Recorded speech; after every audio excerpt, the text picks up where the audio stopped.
Hello, this is Business Law Attorney Matthew Finero. Today I want to talk a little bit about the role of an independent contractor. You know, a lot of my clients come to me with opportunities to hire people or have people come work for them, whether it be in a manufacturing industry or a service industry.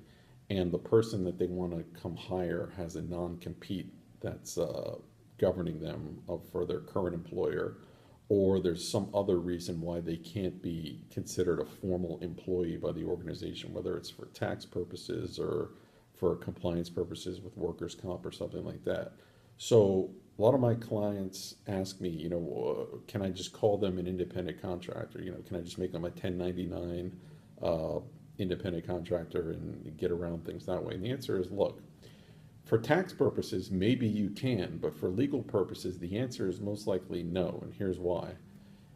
This people have figured this out a long time ago. Just because you have someone come in and you try to dummy up what their role is, or you say that they're a consultant or an independent contractor, or they're of, a legal term would be of counsel, but it doesn't really apply to law firms though, but something of that nature, they think that they can somehow get around the regulatory thing that they're trying to get around. And the answer is that the law sometimes just treats it as if they really are your employee, and they're going to treat it like you're possibly violating that document or whatever it is you're trying to get around.